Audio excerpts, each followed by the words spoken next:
O programa Fazendo Arte com Jennifer Lima está aqui em Curitiba, num lugar maravilhoso, de renome nacional e internacional, que fez e faz a história da arte no Brasil.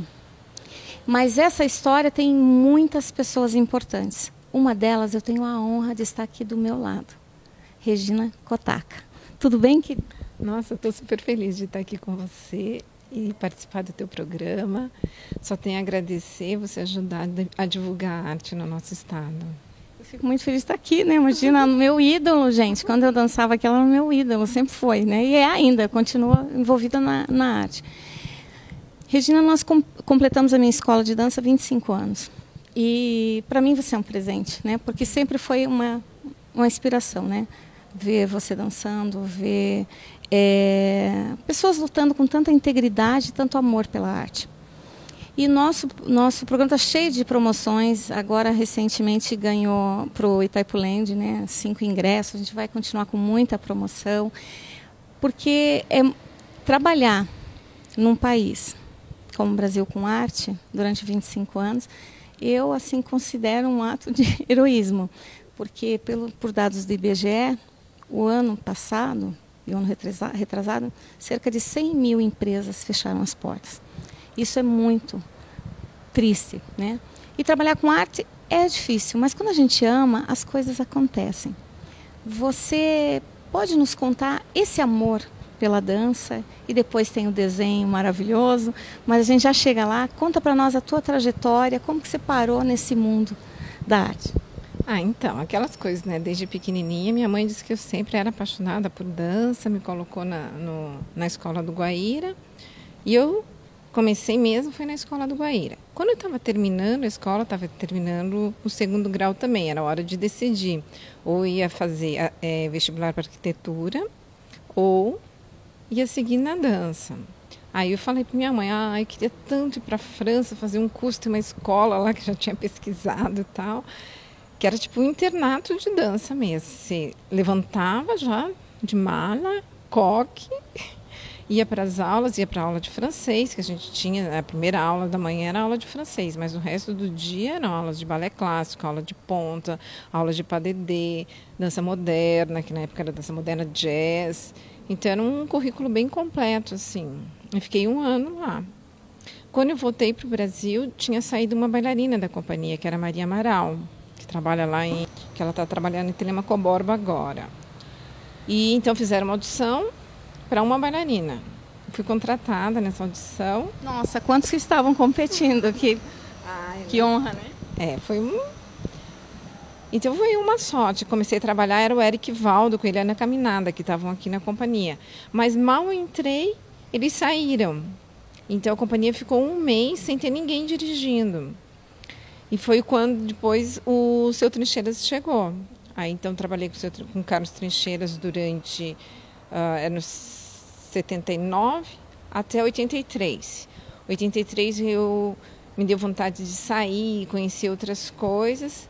Então eu fui para a Europa, trabalhei em Freiburg, uma companhia alemã de dança-teatro com a Cristina Hovart.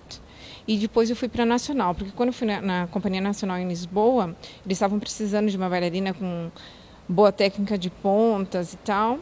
Então já comecei meu primeiro trabalho na Companhia Nacional, já foi como demissolista. E era uma companhia grande, uma companhia nacional, uma companhia que contava com 65 bailarinos, mais ou menos. Entre portugueses e ingleses, tinha eu e mais 2 ou 3 brasileiros lá trabalhando. E eu fiquei 3 anos dançando lá, dancei muitos papéis bacanas mesmo, o repertório foi bem bacana, porque como tem as embaixadas lá, os países têm interesse que a Companhia Nacional tivesse seus clássicos lá. Então, agilizavam tudo, Balanchine. Então, a gente tinha 2 montagens de Balanchine que eu trabalhei, There Is a Time, que era um clássico do moderno, né, do José Limon, que eu dancei também, mas A Mesa Verde, Fantástico, né? Então, a filha do Curtiós, que foi lá remontar, então a gente ia bebendo direto da fonte. O Último Discípulo Vivo de Bournovi montou Nápoles pra gente. Então, nossa, foi um super aprendizado o tempo que eu estava lá. Michel Renaud, montou Suitão Blanc pra gente. Então, e eu dançando solos e tal, papéis principais, foi bem bacana. Mas aí deu vontade de voltar para o Brasil. Voltei para o Brasil, foi uma das últimas audições que a gente teve aqui em Curitiba. Fiz audição, nossa, foi... Novamente? Mas foi muito legal, porque na minha audição também tinha muitos bailarinos e eu estava super em forma, né? E a gente teve fouettés. Aí, girei muito naquele dia. Girei muito, a banca aplaudiu em pé. Daí, voltei, comecei a trabalhar. A gente tinha 3 meses de... aquele período experimental. Depois dos 3 meses, já fui promovida a primeira solista aqui na companhia. E no ano seguinte, já a bailarina principal, que daí foi o que me mantive até agora, né? E a gente foi se apaixonando, né? Mas é que a gente tem a sorte também, né? De estar aqui na companhia e de viver tempos muito legais na dança. De buscar, né, Gina? Você também não se acomodou, né? Então você foi buscar. Porque assim, tem muita gente que justifica que a dança não pode... A gente não tem concurso em dança aqui na companhia porque eles não têm o que fazer com os bailarinos depois que envelhecem. Eu não entendo assim, eu entendo que o bailarino sempre tem o que fazer, o que produzir. Eu não acho que o Estado se resuma ao Teatro Guaíra. Nós temos outros centros culturais no Estado. Então, não teria por que um bailarino que ficou velho aqui tivesse que ficar aposentado aqui. Ele poderia estar sendo um agente cultural em outras regiões do Estado, em outras cidades do Estado. Nós temos uma escassez muito grande de pessoas que, principalmente na dança, né, que geralmente é o profissional de educação física, que é aquela briga antiga, né? Então, o profissional mesmo de dança, ele tem muito espaço, muito espaço. Eu vejo no oeste do Paraná, em Cascavel, onde nós atuamos também, Tupãssi, Ibema e Guaraniaçu, então nunca tiveram o balé. Então, há muito chão para Ceará. É o que eu entendo. Eu acho que o bailarino sempre pode estar produzindo. Às vezes não está mais em cena. Mas a vivência toda que ele teve profissionalmente, não tem como você recuperar ou criar do nada. Esses profissionais que poderiam estar realmente sendo agentes culturais em outros lugares no Estado e promovendo a arte, acabam que estão se aposentando, os caras estão se extinguindo. Né? E essa história está se perdendo. E a gente tem que tentar resgatar isso. Por isso que a gente está aqui com a nossa prima bailarina, né? A primeira bailarina. E você se reescreve, se reinventa todos os dias, né? Você não para. E a gente é apaixonado pelo teu livro, né? Agora, o segundo livro. Vamos falar, vamos mostrar um pouquinho? Vamos. Então, o primeiro livro, não sei se vocês já conhecem, que é o Gisele. Conheço. Eles, alguns não. Então a gente vai mostrar um pedacinho. Que assim, muita gente vai assistir os clássicos e mesmo as crianças ainda não conhecem o repertório do balé clássico. A história, né? A história, isso. E daí, às vezes, assim, a dança é muito passageira, assim, não é uma arte que você fixa num quadro, é como a música, né? Efêmera. Você viu e guarda as sensações, as emoções daquilo que você viu. Mas muitas vezes você não consegue identificar a historinha toda que é contada durante esses clássicos, né? Durante a performance desses balés. Então, o que eu fiz? Eu tentei fixar aqui, ó. Vou mostrar para vocês. Gente, olha a qualidade do desenho dessa. Eu tentei fixar no papel os movimentos que os bailarinos fazem em cena. Então, isso aqui é a coreografia original mesmo do Balé Gisele, primeiro e segundo ato, eu pus aqui no papel, onde as minhas imagens, minhas ilustrações, fazem os mesmos movimentos que os bailarinos fazem em cena. A historinha é exatamente igual. Claro que... maravilhosos, Andeor. Maravilhosos. Eles podem tudo no desenho, pode tudo físico, né? E assim, ó, como nos quadrinhos é um tipo de material fácil e acessível para as crianças, por isso foi minha escolha. Então, eu coloco um pouco de texto, contando assim, as principais passagens do que está acontecendo durante o espetáculo. Então, se você pegar um vídeo, assistir, ou for ao teatro assistir uma remontagem de Gisele, que no caso é esse daqui, você pode acompanhar o que está escrito aqui, que você vai conseguir entender certinho o que está acontecendo em cada cena, né? E isso para quem trabalha com escola ou para quem é apaixonado por dança, apaixonado por arte, é um prato cheio, né? Porque você consegue sequestrar o momento, congelar ele e visualizá-lo, né? Quantas vezes quiser, né? Porque você, como você falou, a gente assiste o espetáculo e guarda ele na memória, né? Mas aqui ele está eternalizado no papel. Então, e daí assim, eu já fiz algumas sessões assim, contar historinha para as crianças aqui, principalmente aqui no teatro, né? E elas vivem tudo aquilo que tá aqui no livro, sabe? É muito bonitinho de ver. E tem vários professores que têm utilizado livros para trabalhar repertório justamente com as crianças, né? Então, eu acho que dei um passo acertado aqui no repertório. E esse segundo momento? Então, o segundo momento foi que, como eu resolvi depois que como a gente começou a trabalhar meio período, porque antes a gente trabalhava das 9h30 até as 5h30 da tarde aqui na companhia. Então, não dava tempo de você conciliar, por exemplo, uma faculdade, que era o que eu queria fazer, junto com o trabalho. Quando a gente passou para o período da tarde, eu consegui fazer faculdade de dança no período da manhã. E aí, com a faculdade tinha período integral, então eu fazia à noite as matérias de licenciatura e fim de semana, algumas outras matérias que faltavam, então eu consegui conciliar.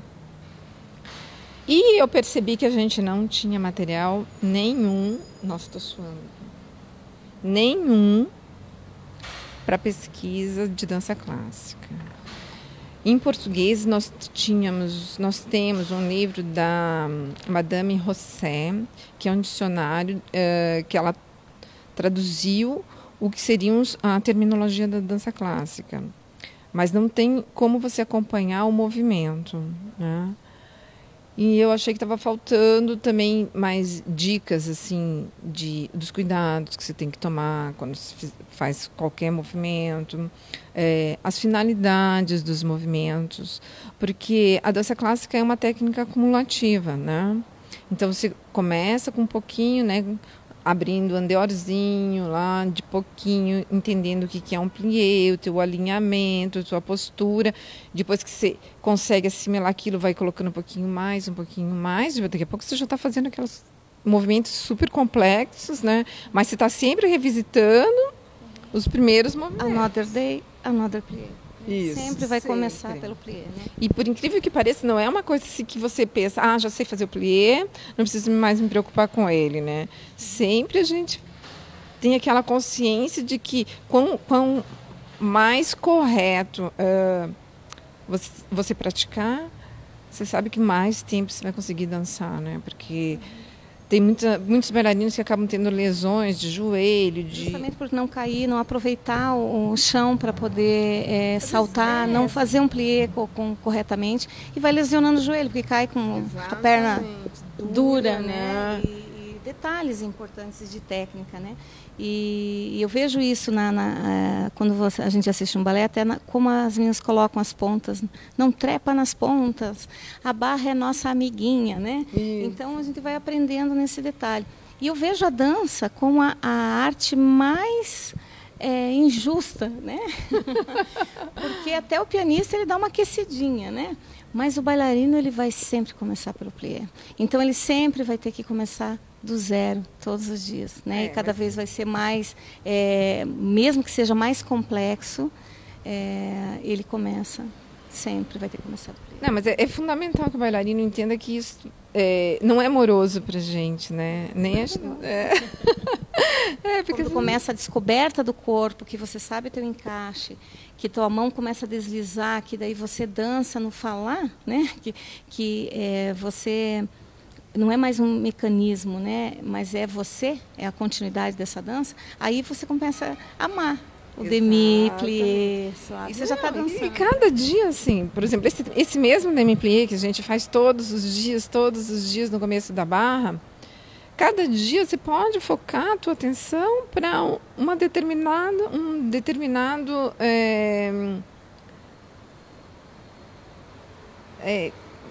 não sei explicar, mas, por exemplo, você pode focar, vamos dizer, hoje eu vou trabalhar braço. Então, tudo que você vai trabalhar vai ser postura de costas, da onde começa a ter o braço nesse mesmo demi-plié. Eu posso pensar só no externo, só no meu joelho, não, hoje eu vou só no meu pé, só no meu arco do meu pé. E hoje eu não quero pensar em nada disso, vou pensar só em... Desenhar no céu, dançar. Exatamente. Então, cada dia você chega com um foco diferente, porque isso traz, né, o que você está trazendo lá de fora aqui para dentro.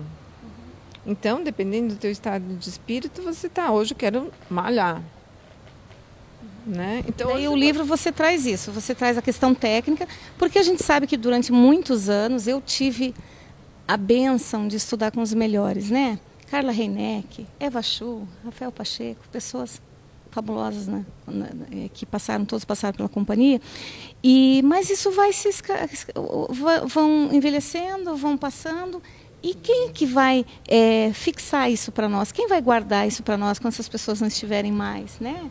Quando não tiverem. Então, eu acho isso fantástico. Essa tua iniciativa é um presente para nós. Então, a gente sempre fica pensando, né? Algumas pessoas têm um talento para dar aula e acabam, né? Como nas lendas, você vai passando as coisas, né? A história de um para o outro. Mas realmente muita coisa vai se perdendo nesse tempo, né? Eu não outro pensamento que eu tenho não é que a dança... Tem muita gente que diz que a dança clássica ficou engessada, porque é uma dança codificada, porque são sempre os mesmos pliés, são sempre os mesmos tendis. Mas eu acho que a dança clássica, com o tempo, ela também foi aprendendo a se revisitar, se reconstruir, tem um entendimento diferente de como você praticar a dança clássica antes. Ver os atletas hoje, essas técnicas que estão ajudando aquela técnica antiga, né, a ser mais eficiente. Né? Sim, vamos fazer 500 pliés, vamos fazer 4 bem feito. Né? Vamos, sim. Não, e educação somática está aí também, né, para dar um super amparo na dança clássica. As pessoas que precisam estar antenadas aí, né? Essas outras técnicas que nem o Pilates também ajudam bastante. Mas então, daí esse livro aqui, eu resolvi fazer justamente para ajudar, assim, acho que manter um pouco mais desse balé clássico vivo e das pessoas terem aonde buscar também no momento de dúvida. Tem toda a terminologia do balé. Esse primeiro volume, que eu fiz em 2 volumes, porque num só não ia dar conta e eu consegui realizar esse livro através do Prêmio Funarte de Dança 2014, que eles acreditaram que o Brasil precisava de um material assim para dança. E, nossa, fiquei super surpresa com a repercussão que está dando, não imaginava que ia ser tão alto assim. A gente está tendo contatos de muitos países de fora, pessoal... México, Estados Unidos, aqui América do Sul toda, Bolívia, Chile, Peru, Argentina, aí na Europa, Itália, Bélgica. Daí, ontem eu recebi um e-mail de Bangkok, na Tailândia. A menina, eu preciso desse livro aqui, sabe? Então, eu vi que não é só aqui no Brasil que a gente não precisa, que a gente estava precisando e que não tinha esse tipo de material, mas é no mundo inteiro. Otaka, então ficou em dois tem a segunda parte ou não? Tem a segunda parte, porque esse daqui eu abordei até os passos básicos. Eu falo um pouco sobre os princípios básicos da dança clássica, abordo um pouquinho de anatomia, porque eu acredito que as pessoas precisam entender qual músculo que vai te ajudar a fazer... A mecânica do movimento. Exatamente. Né? E um pouco dos ossos, né? Você também, se fala alguma coisa, você saber que partezinha que é. E depois eu começo com poses, assim... que seriam as posições estáticas ou as posições básicas, que seriam dos pés, dos braços, né? Que todas têm um nome, todos têm um número. A base, né? Exato.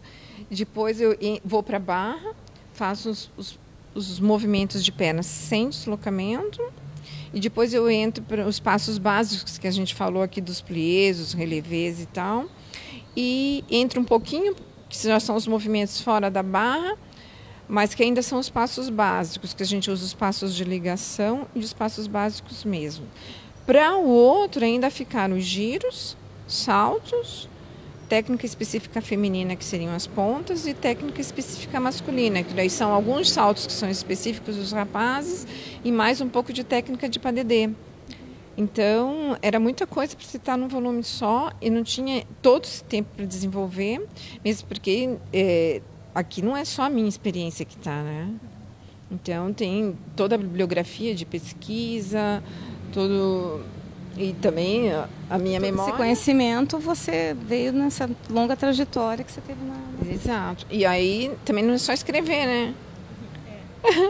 Daí eu tem que sentir o movimento e saber. Isso. Daí que nem tem alguns desenhos aqui que não sei, tinha um amigo meu vendo nos developers dele, disse assim, mas até você tem que fazer com cabecinha, com sentimento, até nos developers. Não sei onde que está aqui, mas eu disse assim, claro, né? Só porque é desenho, eu não vou colocar uma parte da... Você desenha muito bem. Você tem que ter feito Belas Artes também. Então, mas eu sou autodidata, né? Olha que lindo.